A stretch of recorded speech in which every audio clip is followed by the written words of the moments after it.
Hello YouTubers. Today we're going to be doing something a little crazy, a little different. And that's trying to make distilled water. I guess you normally get distilled water, most people do, by just going to the store and buying a gallon of distilled water. It probably cost you $1.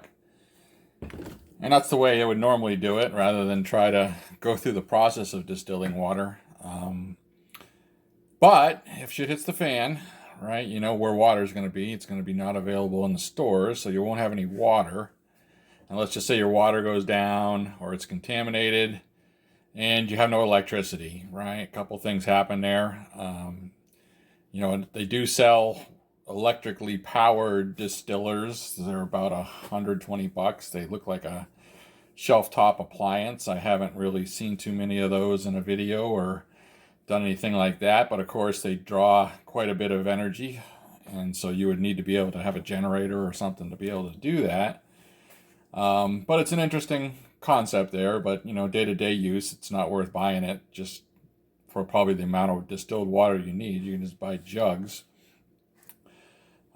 Which leads us to the next thing. Like, if you don't want to use the electric method, you need to get yourself some pots and pans, and typically those are like alcohol distillers, right? Big stainless steel with copper pipes in them, and again, they're over $100 typically. So if you're just gonna use it to make water, that's not the best investment, I don't think.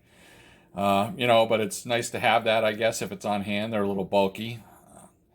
I guess you could eventually, instead of a third or fourth alternative, is to get some flasks and beaker sets from your chemistry departments and get one that distills water that way. It's probably useful enough, but a little bit, glass-based, cumbersome, probably a little expensive too. I haven't quite priced that out. But anyway, so I came up with the idea of just using normally a bundt pan, but this is a ring pan. So it's a ring mold pan, and it doesn't, usually your bundt pans you pick up at Walmart or whatever have ridges around the bottom here to make a fancy looking cake. And so I had to go to Amazon to get this sucker. Let me give you a couple specs on it. It's a Fat Daddy-O's 7 by 2 1/4 ring mold pan. It's about $15 online. So the idea is, this is going to sit on top of a pot. The steam will come up through the middle, and then it will have a pot of ice or cold or water above it, right? And that'll form condensation, and it'll drop into this pan here, right? And I'll fill this up. I got even more aggressive, and then I put a little barb on here, a little plastic barb. It's, let's see, 1/4 inch by 1/4 inch, and some plastic tubing. So I went all out, figuring, I'm going to collect so much water.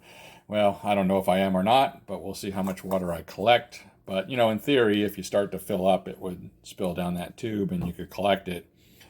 One of the things I had to do is, because this thing's stuck above the height of the outside here, I had to beat it down. It's just aluminum pan, so I beat it down with a hammer, and now the steam could sort of escape on the side. We'll see how that works out. This is all very trial and error.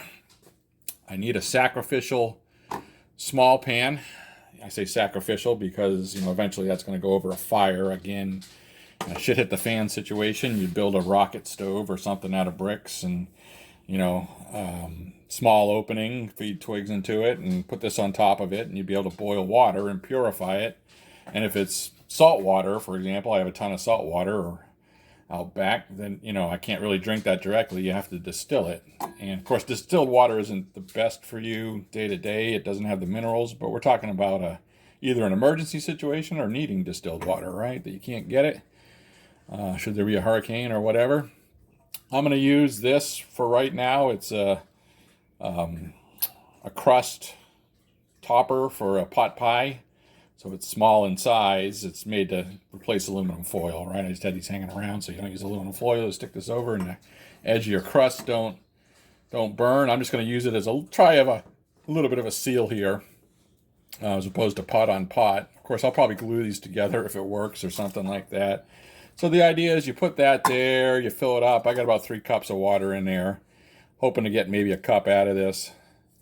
It depends on how much it leaks around it, because any steam that escapes is going to be inefficient. The key here is efficiency, and I don't know how efficient this will be, but we'll give it a try. and see how it comes out. Worst case, I don't show the video. Or reshoot it. But yeah, I mean, that's sitting there. I mean, steam is a bugger, right? It can get out. And again, this is just a pot full of water. You would add ice to this to speed up the process. The cooler it is, the quicker the condensation, or the more condensation, I'm not sure. But, you know, shit hit the fan. You don't want to be dumping ice into the top of this thing. You're just going to live with it as it is.